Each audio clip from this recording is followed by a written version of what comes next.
Welcome back to the Travsessed podcast. We are your hosts, Kim and Aaron. We are healthcare travelers and the creators of Travsessed.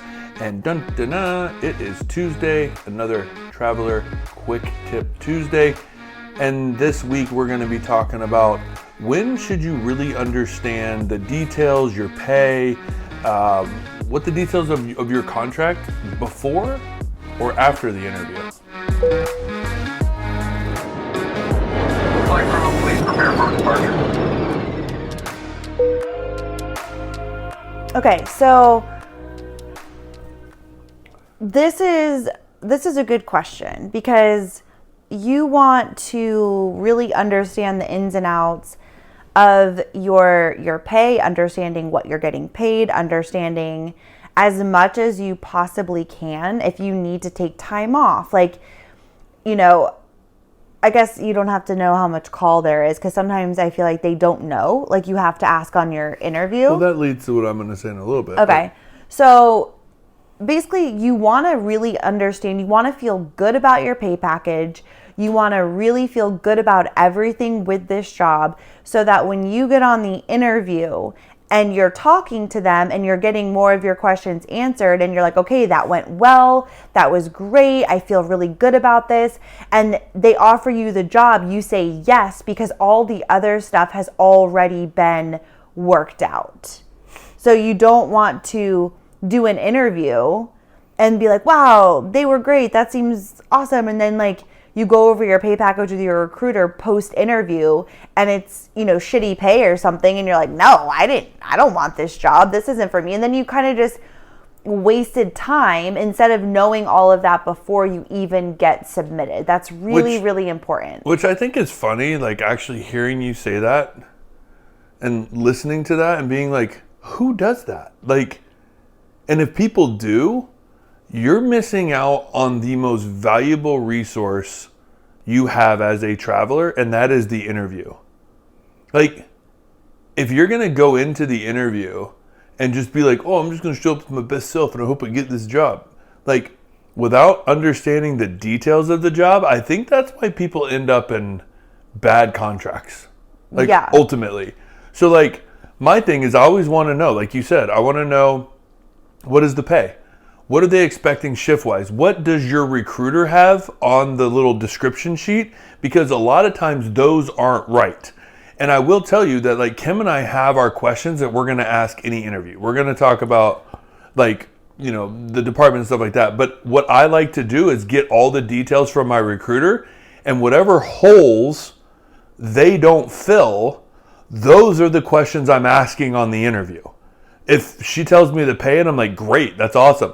What about call? Well, it doesn't say anything about call, but it says calls required. Like, what about weekends? Like, am I working weekends? Like, what's my shift? Is it variable? Is it, like, what's my shift? Oh, I don't know. So then I'm like, okay, first question, what's the shift? Second question, is it going to change? Third question, what is the call like? Because now I'm evaluating if all of those check out. Guess what? This sounds amazing. I hope I can come help you out. Game over. Contract's mine. Yeah. I think too, when we're talking about negotiating time off or something like that, like that needs to be submitted. So as an example, there has been multiple jobs here in West Virginia that I could have gotten, but I needed a certain amount of time off. I already knew that in advance because we have our adventure trips. And so that is something that my recruiter has to submit over with my resume, because then the facility looks at that and they're like, no, like I don't want to give somebody this much time off, or we can't do that, or whatever the reason. So they're not going to even waste their time getting you on the phone.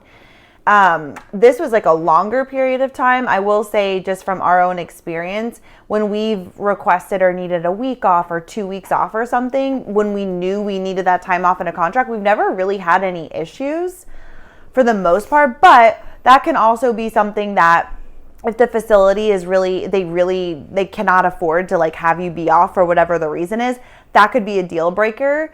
But just knowing that that kind of stuff needs to be talked about and submitted before you get on the interview. Because again, it's just, you're just wasting time. You know, it's funny. It's like the more and more we're talking about this, the more and more I'm just like kind of on the other side of the fence saying, do not go into an interview unless you've got everything figured out. Yeah. Like, I just don't do it. Like, there's no scenario in 12 years that I've gotten an interview. Take that back. When I first started, I didn't understand. So, like, there's no interview I've done in the past 7, 8, 9, 10 years that, like, I didn't have every single bit of the information that I could get.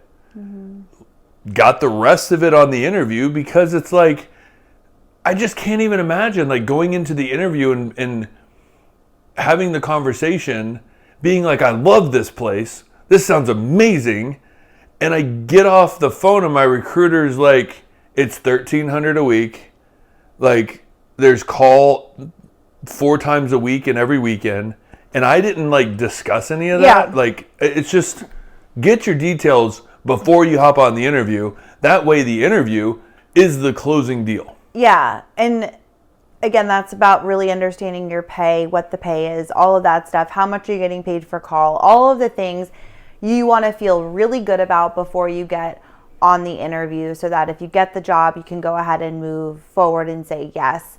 And also knowing that you do want to be submitted quickly, especially in a market like today. There's a lot, like if we're talking about stenographers, there's so many stenographers than there are jobs almost, it feels like. So like things go quick. So it's not like you want to spend so much time going over every single thing like that, like you possibly can with your recruiter. That takes, a couple of days or something. Like, you want to get the gist. Okay, what's the pay package? What's the hourly? What's, my call? These are the days I might need, or I do need off.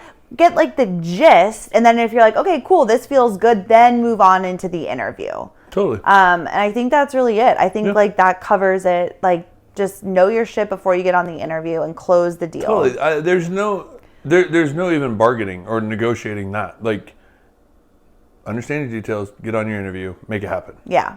Use the holes as interview questions. Fill the gaps. Fun fact, I've been up 33 straight hours. Yeah. All of a sudden my body decided, you're not sleeping tonight. So weird, dude. I was in the gym at 4 a.m., solid workout. I worked in Travsessed till 4, and then I left for the gym. And then went to work. And then went to work. Which is, I literally haven't blinked my eyes closed in 33 hours. I don't know how you're standing up right now. Like, you're kind of robotic. Like, it's kind of scaring me a little bit because it's insane. But yeah, but this has never happened. No, right. The only time it's happened is like when we're jet lagged or plane flights, but I've still slept an hour, 2. Yeah. Well, we're going to pop you a Benny and get you all tucked into bed so you can get a good night's sleep, and hopefully tomorrow be like back on track. So. Yeah. I'm always worried about the hangover of it, That's why you need to take a Benadryl and go to bed right now. It's such a pretty sunset. Yeah, well, you can look at it through the windows and from bed. If you have any questions, please don't hesitate to reach out. Kim and Aaron G on Instagram. More than love seeing you guys' comments and questions.